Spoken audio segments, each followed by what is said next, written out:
All right, today we're diving into a really wild story. We're going to look at how one colony's dream, and I mean a big utopian dream of a society with no slavery, no massive plantations, not even any rum, how that dream just completely collapsed. And then it was reborn as its total opposite. The crazy part? It all happened within a single generation. And really, this whole story boils down to one big question. What happens when these really strict, high-minded ideals slam right into economic reality? I mean, Georgia's founders had this very specific vision, right? But the actual colonists, the people on the ground, well, they had very different ideas about what it would take to actually survive, let alone succeed. And that clash, it was going to change everything. So, let's start at the beginning. It all kicks off with this incredibly idealistic and, let's be honest, kind of weird vision. The folks who founded Georgia, they were called the Trustees, and they wanted to create a colony that was totally different from everything else in the New World. And when you look at their original rules, you can see just how different their plan was. I mean, no slavery allowed, strict limits on how much land you could own. They even banned the sale of rum. The whole idea was to build this society of hardworking, moral farmers who were self-sufficient. They were actively trying to avoid the giant, slave-powered plantation economies that were popping up everywhere else. But here's the thing. That utopian vision, it just wasn't working out. The colony was really struggling, both economically and socially. You had settlers looking over at their neighbors in South Carolina who were getting super rich, and they felt like these rules were just strangling their chances to do the same. The whole experiment, well, it was failing. Big time. And that failure, it led to a huge turning point. Seriously, frustration was at a boiling point. The entire experiment was about to completely collapse, and that set the stage for a total change in who was in charge. So Georgia was about to become what we call a royal colony. And that's exactly what it sounds like. It means the King of England himself was now in charge, and he would appoint a royal governor to run the place for him. And you can bet that all those old trustee rules, they were suddenly up for grabs. And in the end, the trustees basically just threw in the towel. They were so frustrated with how the colony was stagnating that they surrendered their charter to the king. And get this, they did it a full year before it was even set to expire. Just like that, the great Georgian experiment was officially over. Okay, and this brings us to the real heart of the story. We're talking about three huge policy changes, reversals really, that would completely remake Georgia from the ground up. Pretty much everything the trustees had tried so hard to prevent was about to become the law of the land. I mean, just look at this comparison. It shows the complete 180-degree turn. Strict land limits, gone. The ban on slavery, lifted. Even rum was back on the table. Georgia was about to be completely remade to look just like its neighbors.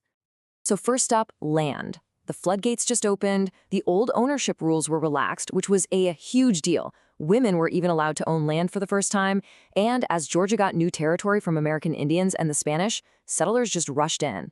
This kicked off a massive population boom. But this population surge wasn't exactly a smooth ride.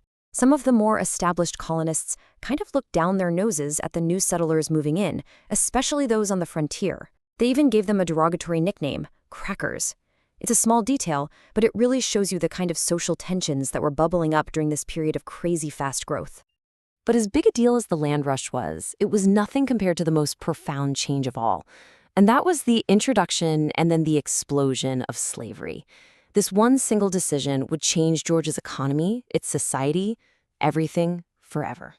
So to really get your head around the scale of this change, think about this.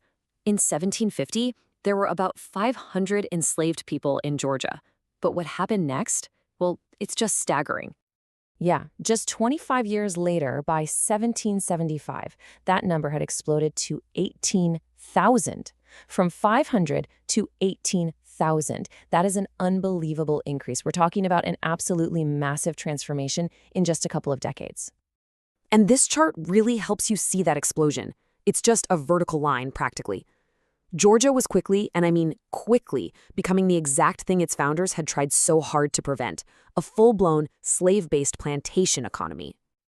And from a purely economic standpoint, this new system worked. The colony's agricultural output boomed, especially rice plantations. But let's be crystal clear. This prosperity was built entirely on the backs of enslaved people who were given zero rights. They were treated as property, with no legal say in their own lives. Okay, so with a whole new economy and a new social structure, Georgia obviously needed a new government to go with it. So let's take a quick look at how this new royal colony was actually set up and run. The power structure was pretty much a classic colonial setup. You've got the king at the very top, way over in Britain. He appoints the royal governor, who's basically his guy on the ground in Georgia. And then under him, you had a legislature with two houses called the General Assembly that handled the day-to-day laws. And this new government laid out exactly what it meant to be a citizen. So on one hand, a court system was set up, and if you were a white male who owned property, you got the right to vote. But on the other hand, being a citizen came with some serious duties. We're talking mandatory service in the militia for all males from 16 to 60, and you also had to put in 12 days a year of hard labor working on the public roads. So 3 different royal governors oversaw this whole period. The first one, John Reynolds, he got the government and courts started, but people didn't really like him. He was followed by Henry Ellis, who was actually pretty good at building a working relationship with the Creek Nation. But the guy who really stands out is the third one, James Wright. He was an incredibly efficient leader, and he was extremely loyal to the king. And here's a really amazing fact that shows you just how loyal Wright was. You know the famous Stamp Act, right? That tax Britain put on all paper goods that made the other colonies go absolutely nuts with protests? Well, Georgia was the only colony where the governor actually managed to sell the hated stamps. That just tells you how much control he had, for a time anyway. So let's pull all this together. The change from a trustee to a royal colony, this wasn't just a simple change in management. It was a total reinvention of Georgia's entire identity, its economy, its whole reason for being. By throwing out all those unique, restrictive rules from the beginning, Georgia became way more populous and a lot more economically successful. It basically became what many of its settlers had wanted from the start, a colony that looked and acted just like its rich and powerful neighbor, South Carolina. And that really brings us full circle. This Great Reset, as we've called it, absolutely led to economic success for the colony. It grew, it got richer, but that prosperity was paid for by the freedom of thousands of people. And that leaves us with a really heavy question to think about. What was the true human cost of building this new Georgia?